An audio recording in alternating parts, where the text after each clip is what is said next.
இன்னைக்கு நம்ம எல்லாரும் ரொம்பவும் இஷ்டப்பட்டு வணங்குற அந்த காஞ்சி காமாட்சியுடைய கதையை பார்க்க போறோம்.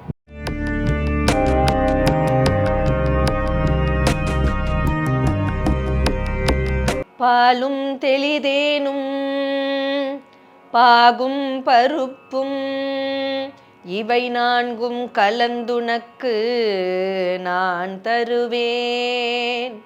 கோலம் செய் துங்கக் கரிமுகத்து தூமணியே நீ எனக்கு சங்கத்தமிழ் மூன்றும் தா. மண் கண்ட வெண்குடை கீழாக மேற்பட்ட மன்னரும் என் பண் கண்டளவில் பணியச் செய்வாய். படைப்போன் முதலாம் விண் கண்ட தெய்வம் பல கோடி உண்டேனும் விளம்பில் உன் போல் கண் கண்ட தெய்வம் உளதோ சகல கலாவல்லியே.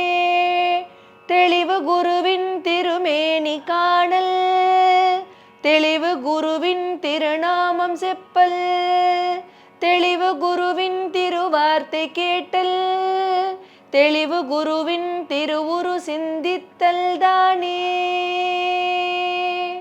மீண்டும் எல்லாரையும் கதையும் காணும் நிகழ்ச்சியில பார்க்கறதுல ரொம்ப சந்தோஷம்.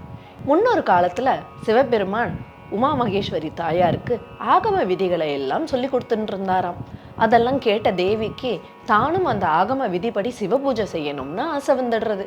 உடனே சிவபெருமான் கிட்டக்க அதுக்கான முறையான பர்மிஷன் வாங்கிட்டு அவங்க எங்கே பண்ணலாம், பூலோகத்தில் எங்கே அந்த பூஜையை பண்ணலாம்னு யோசிக்கும் போது கச்சின்ற ஊர் ஞாபகம் வர அங்கே இருந்த ஒரு மாமரத்துக்கு அடியில் தேவி அந்த மண்ணுனால ஒரு லிங்கத்தை பிடிச்சு வச்சு அந்த லிங்கத்துக்கு முறைப்படி ஆகம விதிப்படி பூஜை பண்ணிட்டு இருந்தாலாம்.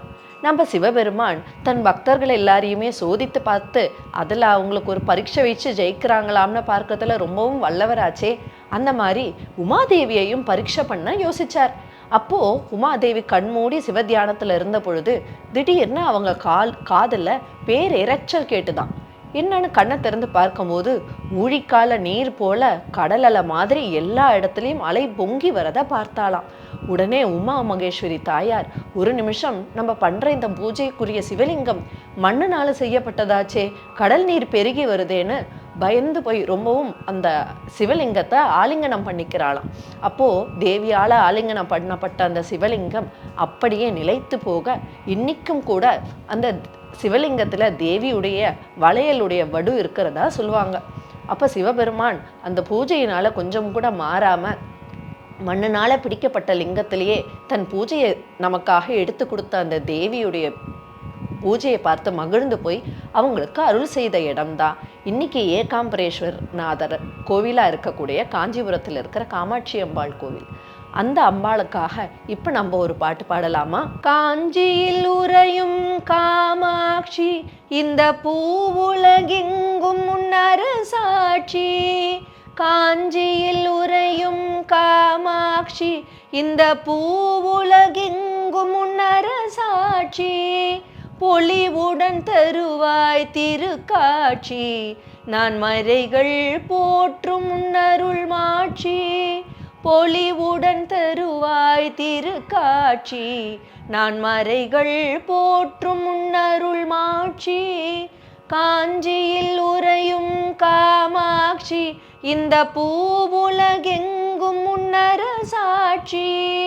சிந்தையிலே உந்தன் திவ்ய முகம் அதில் மங்களமான புன்சிரிப்பு கண்டு வந்தனை செய்தோம் காமாட்சி.